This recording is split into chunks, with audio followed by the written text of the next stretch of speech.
Saúde, irmãos, com a paz do Senhor. Graças a Deus, mais um dia que o Senhor nos concede. E eu estou aqui hoje para juntos estudarmos a lição da Escola Bíblica Dominical, a lição de número 4. O título da nossa lição diz: A iluminação espiritual do crente. O texto áureo da nossa lição diz: para que Deus de nosso Senhor Jesus Cristo, o Pai da glória, vos dê em seu conhecimento o espírito de sabedoria e de revelação. A leitura está em Efésios capítulo 1, versículo 17. A verdade prática diz: a vocação do crente inclui a herança de preciosas riquezas conferidas aos eleitos pela grandeza do poder de Deus.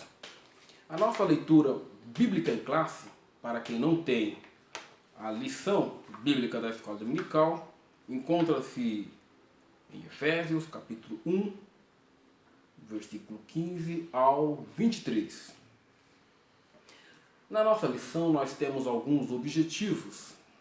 E o objetivo geral é esclarecer a dimensão de nossa chamada, as riquezas da herança divina e a grandeza do poder de Deus. O objetivo específico da nossa lição é, primeiro, destacar a vocação e as riquezas da glória inclusas na herança divina. 2. Salientar a grandiosidade do poder divino que opera em favor dos crentes. E 3. Expressar o exemplo da exaltação em Cristo.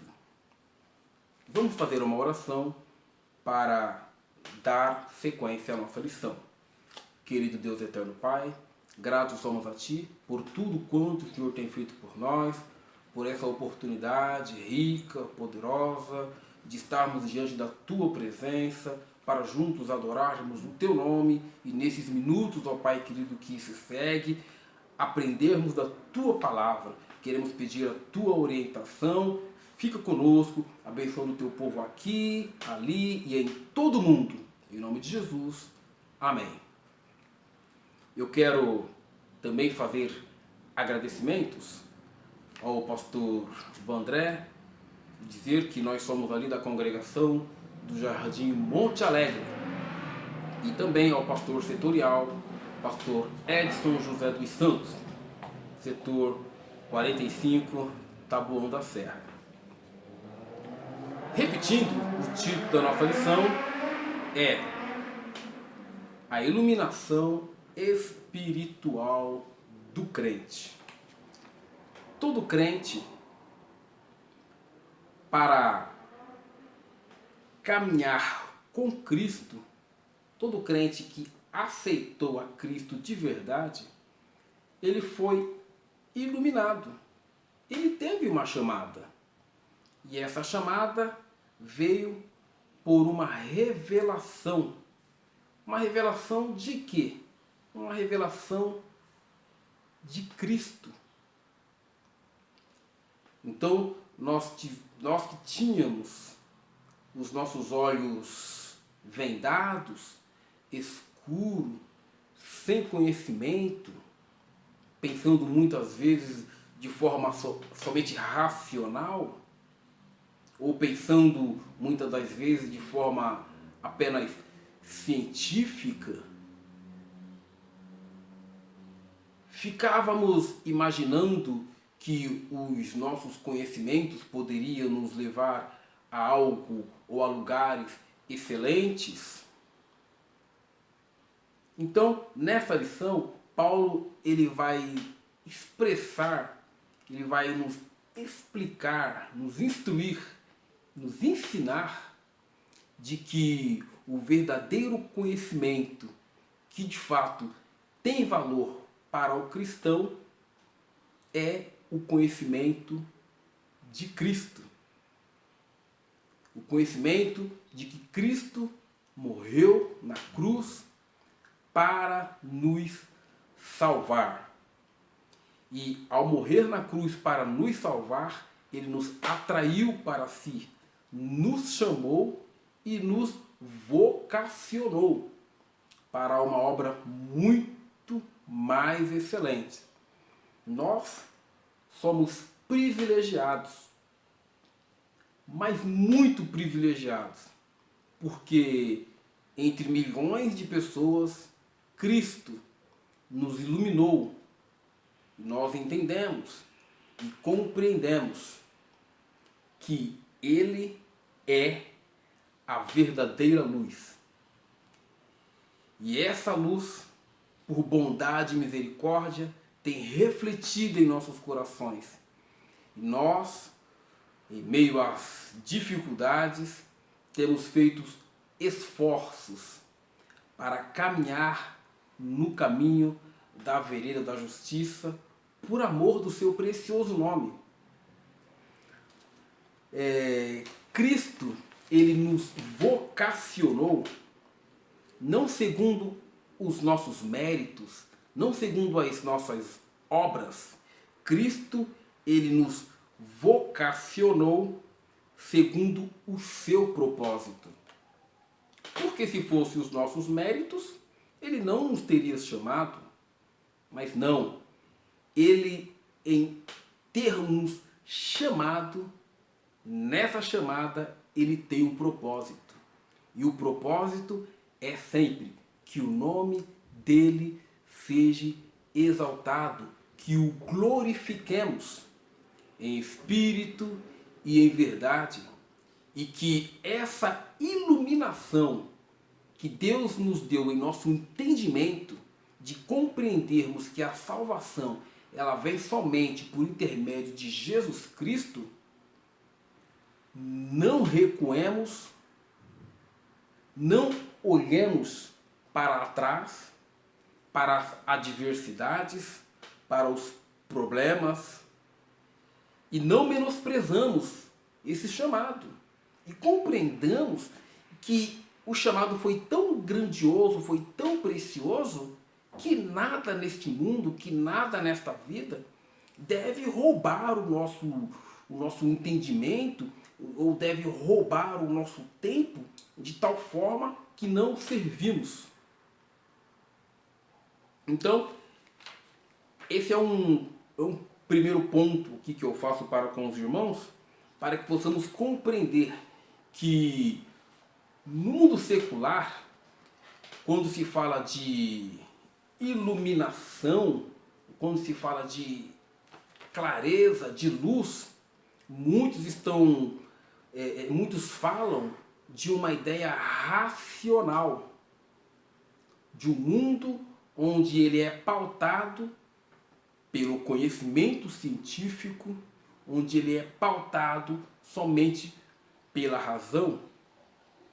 E Paulo, e na palavra de Deus, já disse que nós não devemos de andar por vista, mas nós devemos de andar por fé. Por que por fé? Porque nós fomos iluminados. E a nossa casa espiritual, ela não é aqui. A nossa casa espiritual tem que estar pensando nos céus. Os nossos olhos têm que estar focados nos céus. Porque foi de lá que veio a nossa redenção. Ele nos comprou, ele nos remiu e nos incumbiu de uma muito grande responsabilidade. Tem um versículo bíblico que, quando fala dessa iluminação, diz o seguinte, que vendo não veem, ouvindo não ouvem. Por quê? Porque muitos ainda não foram iluminados. E quem não foi iluminado não compreende as coisas espirituais. E eu sempre digo que o cristão espiritual, o cristão que anda numa dimensão espiritual, ele compreende e entende que este mundo jaz o maligno e o mundo caminha a passos largos para o abismo.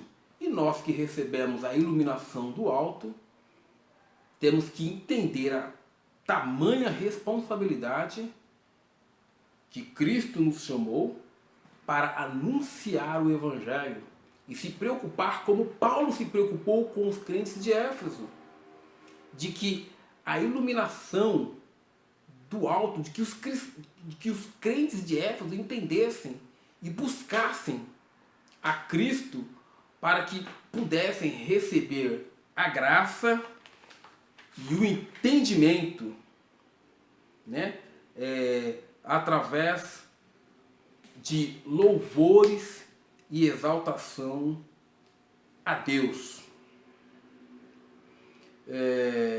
Aqui no primeiro tópico da nossa lição, a esperança da vocação e as riquezas da glória, né?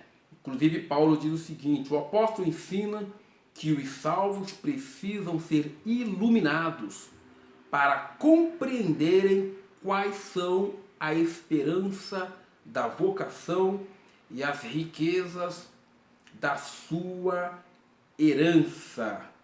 A esperança da vocação e as riquezas da sua herança.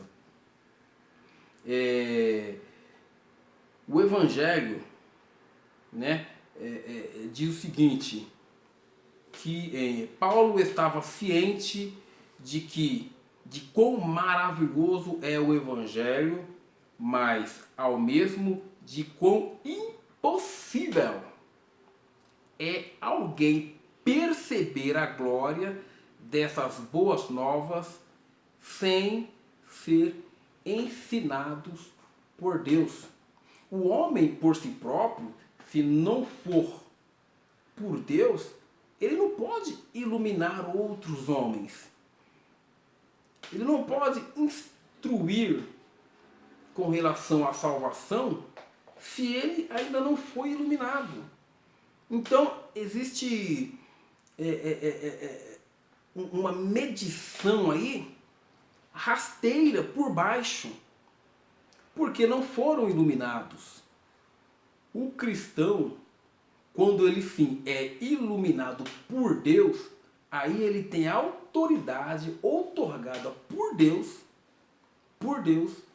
para poder anunciar o Evangelho e tentar fazer com que pessoas também venham ao conhecimento da verdade. Porque o conhecimento da verdade é justamente o desvendamento dos olhos.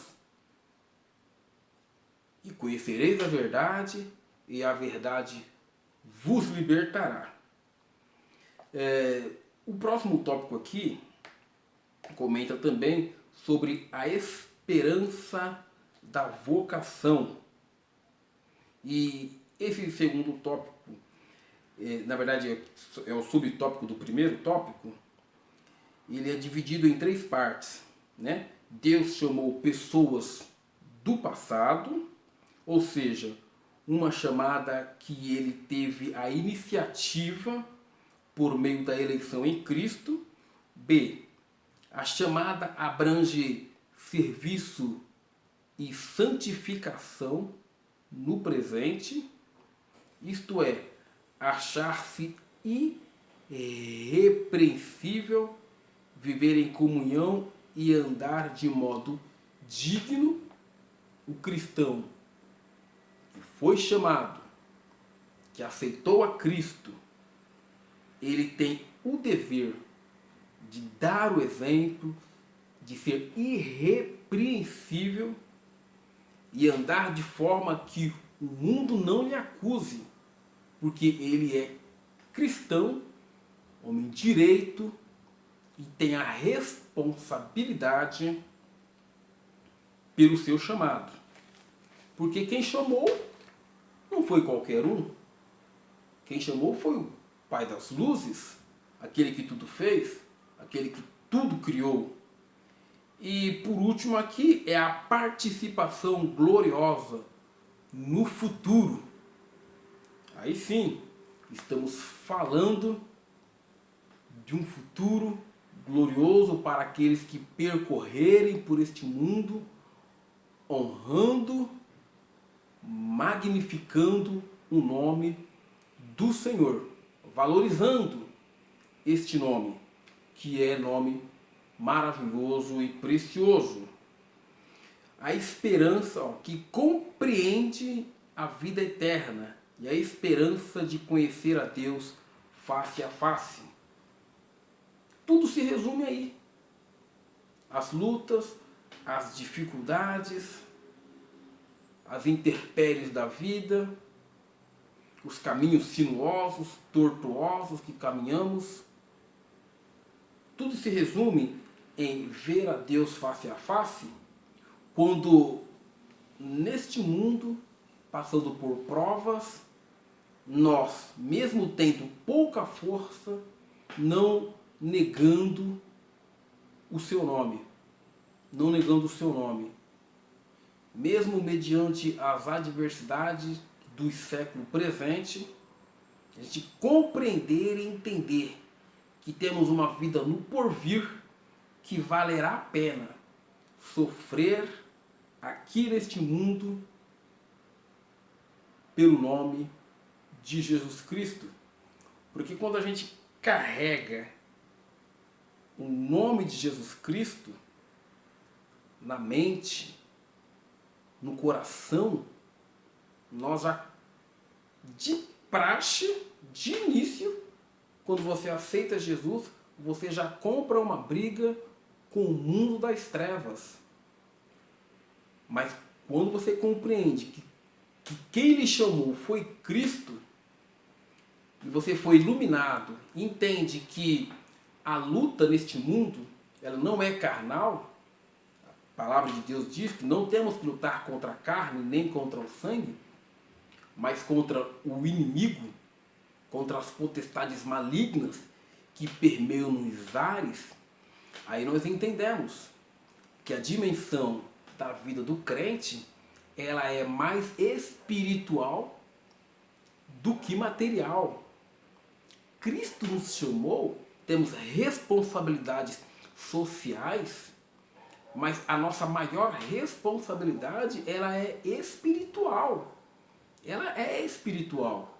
Então, com esta chamada espiritual, nós não devemos temer. Devemos avançar de forma objetiva, resoluta, sabendo que a chamada, ela veio do Senhor. E aquele que chamou, ele se responsabiliza. Mesmo que você estiver diante de autoridades, se foi Cristo quem chamou, fique tranquilo. Fique tranquilo.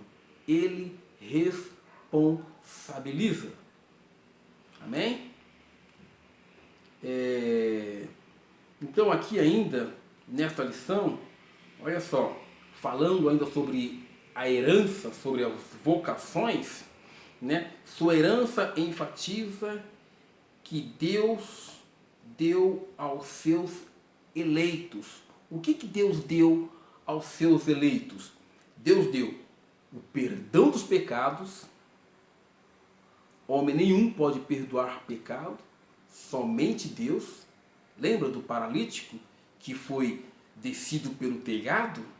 Os fariseus razoavam, criticavam em seus corações: que homem é esse? Ele diz que os pecados dos paralíticos estão perdoados, mas é fácil, nós não sabemos se de fato foi perdoado ou não. Eles eram homens materiais, eles eram que nem Tomé, incrédulos. Eles queriam ver queriam ver. E Deus operou o milagre do perdão dos pecados e disse para o paralítico: levanta e anda, tome a tua cama e vai e glorifica o meu nome. Porque o que importa é que o nome do nosso Senhor e Salvador Jesus Cristo seja glorificado. E Deus opera milagres para a honra e glória do seu nome. Deus lhe chamou, Deus lhe iluminou, lhe vocacionou para que o nome dele seja glorificado. E no final aqui desse tópico, né, eu grifei uma parte aqui que eu achei importante também, que diz: então os salvos tomarão posse da herança preparada desde a fundação do mundo. Mateus capítulo 25, versículo 34. Deus nos dará por herança preparada desde a fundação do mundo um céu onde a dor, onde a enfermidade lá não chega. Teremos o nosso corpo transformado. Esse corpo corruptível se revestirá da incorruptibilidade e teremos encontro com Cristo. E lá viveremos eternamente, alegres e felizes, exaltando e dando glórias a Deus sem cessar. O segundo tópico da nossa lição fala sobre a excelente grandeza e a força do seu poder. Nós adoramos um Deus poderoso. Nós adoramos a um Deus magnífico. Nós adoramos a um Deus extraordinário, a um Deus santo, a um Deus que ele é tão forte que o apóstolo Paulo orou para que os salvos pudessem entender a sobreexcelente grandeza do poder de Deus. Essas verdades é tão magnífica que Paulo usa uma porção de palavras diferentes do vocábulo grego para mostrá-la com certeza o poder, como nas palavras, tem aqui até alguns termos, dínamo, dinamite, que vem de energia, como em energia kratos, que diz a força, né, poder, né, para se traduzir por qual a grandeza insuperável do seu poder para conosco, que é um verso que está em Efésios capítulo 1, né, e no verso 19, eu vou ler aqui, vou até ler aqui, Efésios, no capítulo 1, eu tinha marcado aqui, fugiu, Efésios capítulo 1 e no verso 19, que diz: e qual a excelente grandeza do seu poder sobre nós, os que cremos, segundo a operação da força de seu poder. Entre outras palavras, não há ninguém, não há nada que o nosso Deus não possa fazer. Ele é um Deus magnífico, ele é um Deus poderoso. Todo poder a ele pertence. Não há de longe nenhuma comparação, pois adoramos a um Deus poderoso. O poder divino é imensurável e nada pode detê-lo. Nada pode detê-lo. Esse nada pode detê-lo, que o que ele quer ou o que ele quiser fazer, ele faz, porque ele é soberano. Paulo se esmera no esforço de traduzir a grandiosidade e a eficácia desse poder que opera em favor dos crentes. Olha que maravilha, que coisa espetacular. Esse poder, essa grandiosidade do nosso Deus opera em favor dos crentes. A natureza não pode detê-lo, ele controla a natureza. E nós, quando olhamos para o universo, nós vemos a nossa insignificância e compreendemos o quão grande é o nosso Deus, que criou todas as coisas. Ele é poderoso. Ele é poderoso. Olha só, né? Nesses tópicos aqui, na verdade é o tópico 2, né? A sobreexcelente grandeza, a força do poder divino, que nos orienta a entender que nós temos um Deus que criou os céus e a terra e toda a sua plenitude. E esse Deus, ele é um Deus grande, ele é um Deus excelente, é um Deus forte. Em síntese, todo esse esforço gramatical do apóstolo para explicar a grandiosidade, a supremacia do poder de Deus, ela não consegue ainda expressar e explicar, porque falta vocabulários gramaticais para expressar o quanto o nosso Deus é grande, né? E o último tópico fala sobre a ressurreição de Cristo e o poder de Deus na vida do crente. O Novo Testamento descreve a ressurreição de Cristo como uma obra do poder de Deus, Pai. Paulo apresenta 3 exemplos irrefutáveis da força desse poder de Deus a partir de Cristo. Olha só, a partir de Cristo, a força do poder divino.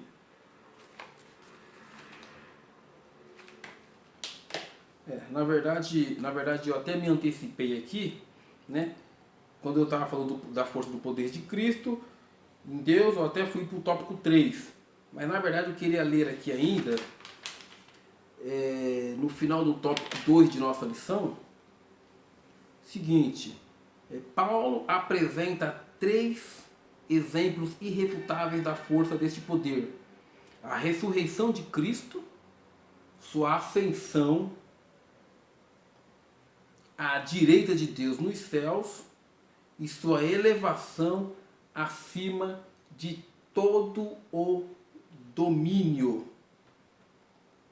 Sua elevação acima de todo o domínio.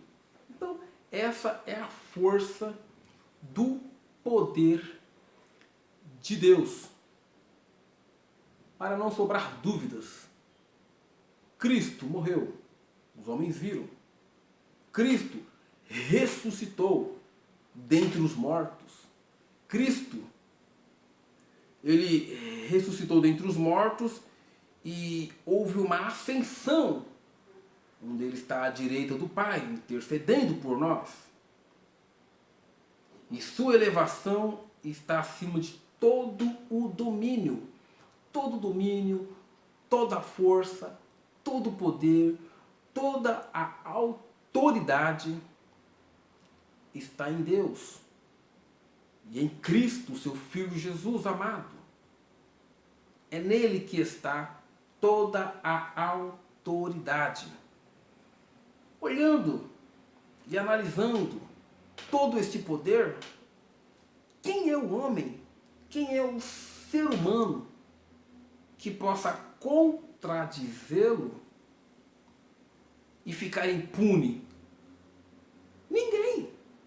Ninguém, porque ele é soberano. A glória é dele, a honra é dele, o louvor é para ele. E o nome dele quando entendemos, compreendemos que Ele é o Deus Criador de todas as coisas, nós só temos que adorá-lo. Nós só temos que adorá-lo. Então, quando a gente olha para a lição, a gente analisa, a gente compreende que se não fosse Deus, o que seria de nós? Com a nossa insignificância, com a nossa pequenez. E um Deus tão grande, mas tão grande, ter olhado para nós, só demonstra o quanto Ele nos ama. O quanto Ele nos ama. Resumo, que Deus é amor. Nos amou de maneira sobreexcelente também, né? E agora sim, o último tópico fala de Cristo, nosso exemplo de exaltação, né? Cristo, Ele é as primícias do que dorme. Paulo enfatiza que o poder de Deus se manifestou em Cristo, ressuscitando-os dos mortos. Cristo é a primícia, ressuscitando dos mortos. Logo, nós temos também a esperança em Cristo, que nós também, que quando Cristo voltar, nós não tivermos na horizontal, né? Não já tivermos morrido, nós também vamos ser ressuscitados. Então, em Cristo, em tudo, nos traz a esperança, né? Olha só, após chamar Cristo da sepultura, Deus elevou-o para o trono, pondo à sua direita nos céus. O grau de exaltação para essa posição, né, de honra e autoridade, isso indica a completa vitória de Cristo sobre o pecado e as forças do mal, que vira e mexe, ela quer impressionar, porque o inimigo, ele não tem limites, e quem coloca limites no adversário é o próprio Deus, porque o poder está na mão dele. Ele que controla, ele que sabe de todas as coisas. Ele que sabe de todas as coisas. Então, o mal, ele é... Como que eu posso dizer? O mal, ele está ali preso também, tendo